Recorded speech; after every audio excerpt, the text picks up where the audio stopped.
Next on my list for the Dino Charge reviews is the Dino Charge Megazord. So we'll give you a close-up look at the box here. And the glare from the window, of course, is killing this video. Hold on, I put my hand up in the air. There it is, there's the front. It shows you the Zords, which 3 Zords you get in the box.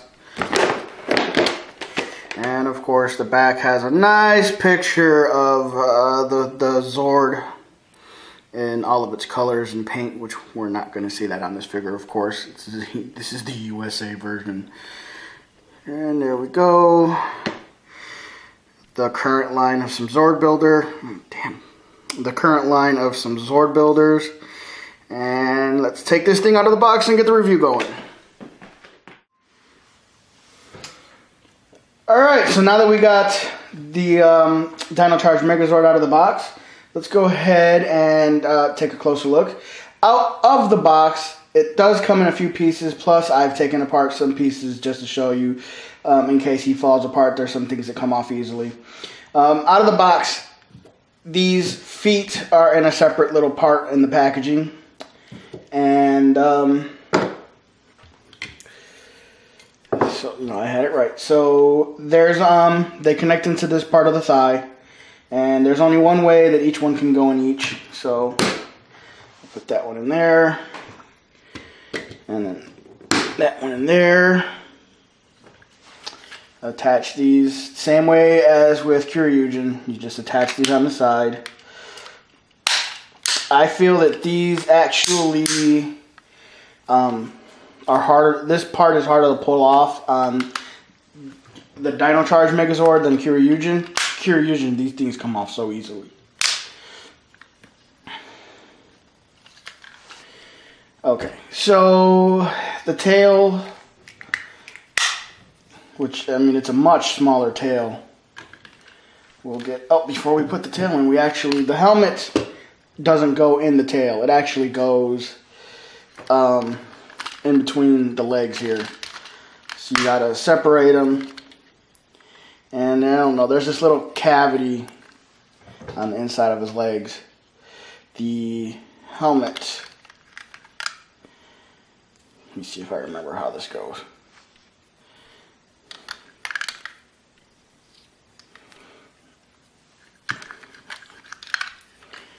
The helmet goes in, and you close the legs together, and that's where it's where you store the helmet.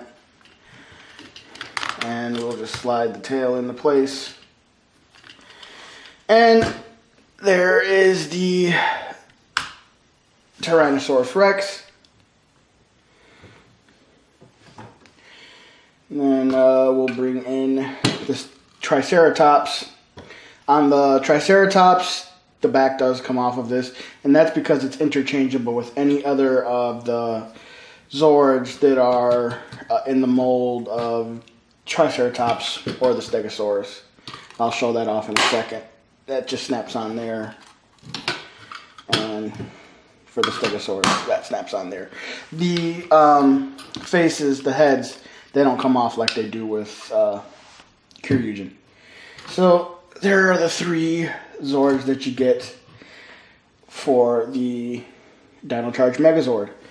For the Dino Charger for the T-Rex, I have the one that came with the Dino Charge Morpher, because the one that came with the Megazord is a clear one. And then you see that the lettering is the outline for the numbers in black. And the black around the T-Rex, I think, is bolder on the clearer one. Yeah, it's not sure how well the camera's going to show this, but the lettering on this one is much bolder, or the outline is much bolder than on this one. And then the number on this one is in black. It's outlined in white on this one. And the sticker, I think the sticker is roughly the same. One might be lighter than the other one, but yeah, this one is lighter. When you look at them up close, It's hard to tell at first, but the camera's picking it up easily. This one is lighter. So, you know, with the anything American that the Bandai America does, like with when they had the keys for the Super Mega Force, there were variant keys with certain things. So that's just what they're doing with these chargers. There will be different variants between different toys. But I just like to put this one off to the side. I'll use this charger there. And on the set, the Stegosaurus and the Triceratops chargers do not come with it. These came with the power packs. I had to buy the power packs separately in order to get the Stegosaurus and the Triceratops chargers. Did not come with this set. Let's go ahead and we'll start with these here. We'll just put the chargers in them. We don't need to use the morpher because we've already heard the sounds on them. Even with the clear charger, the sounds aren't any different. So we'll insert the charger here, push it in, up comes the spike. Comes up a little higher on this one. And I mean, that's about as far as the charger is going to go into it. Since it is a smaller toy, the mouth will not close. To remove the charger, on the bottom is this little slider. Just slide it up and you can pull it out. And a cool thing on the US line on these is that you don't necessarily need the charger to get the feature to work on here. You can just take this and slide it back and out comes the horn or the spike. But we'll go ahead and reinsert the charger. And then with the Stegosaurus, or with the Triceratops, it's much more force that you need to get this to pull out. He does not have the retractable horns. These are molded onto the front there. And that's probably it. The only thing we can talk about on this one here, since it's pretty much the same mold. Now, for me, I find that this head is a lot harder to pull up. But once you get it up, insert the charger, and push it all the way in, and out will pop the tail. And same thing, just pull that forward. And again, you don't need to have that in there to get the feature to activate. Just pull this back, and that'll come out. So insert the charger into there. Lastly, we'll go with the T-Rex here. There is no sounds on this one, of course. It's Zord Builder, and it's just much smaller. But he still has the little crest gimmick with inserting the charger and then closing the mouth. And the crest comes up. And again, you don't need to have that in there. There's a little button on the top of his mouth here. You just push it by hand and you'll get the spikes to come up. So let's morph him into the Megazord. Almost the same thing. Remove the tail and open that up. One thing that's different is you do not need to... Here, I'll show you once we do this. So slide these down.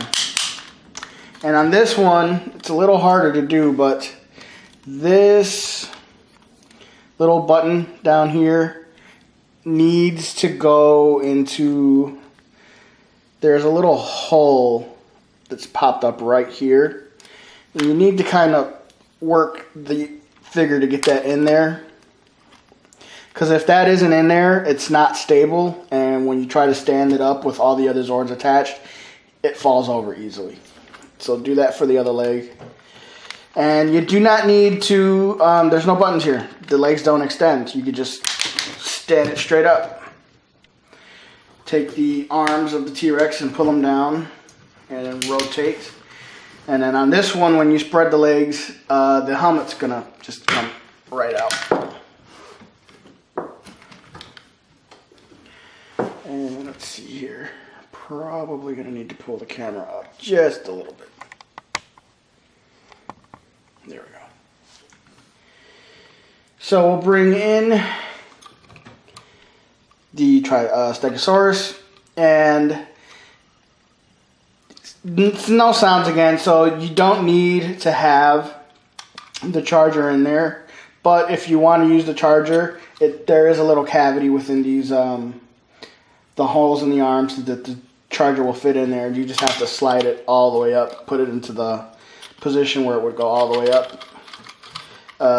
Fold the arms up as you would with the other one. And just go ahead and attach that one there. Fold this one up. Slide that out and attach it here. I'm not going to forget this time. Take the tail, and in the same spot, there's the two on the bottom. Insert that there. Push down here to reveal the face, which isn't showing up very good on my camera. I'll give a close-up of it. And then prop the helmet down. Let's do a face close-up here.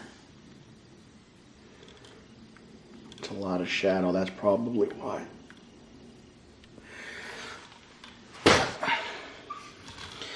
So, it looks, the only difference is it looks smaller, and there's no sound. Other than, and the paint, of course. There was lovely paint here and here on Kyryujin where it's just all red here, all red here. But we do get a little more movement in the arm. And look at the Zord builder for the arm. Yeah, it's the same here too. I was going to show that off later. Oh well. So, yeah, this Zord builder. So the arms at the head of the T-Rex and the tail of the T-Rex come off to put other arms on it. The legs do not come off. So these are the only legs you're going to get with it. Since this is the first, I think this is the first Zord builder that we have that's composed of only 3 Zords instead of 5. So we're not going to be able to get interchangeable legs with Kyryujin. Or, sorry, the Dino Charged Megazord. You could switch the arms, you just can't switch the legs. And you'll notice that there's Zord Builder ports here, and then there's one on his shoulder. This is the weapon. Almost forgot about the weapon. Same thing, only that it can only be used as a sword, as it does not split open to form the shield. So we'll go ahead, prop that into his hand to complete him. There we are. And the only sad thing is there's no paint on the tip of that blade. But otherwise, I like it. The thing that I love, actually, because I have a big love-hate relationship with the US versus Bandai toys now, especially with the US toys being Zord builders. We don't get the same toy as we do in Japan. But that's kind of nice because even though it's the same looking figure, it plays differently than the Japanese version. So essentially, as long as you're collecting both the Japanese line and the US line, you're getting 2 toys. And I kind of like that. So it's different. It's the same, but it's different. And that's all I have to say about the Dino Charged Megazord.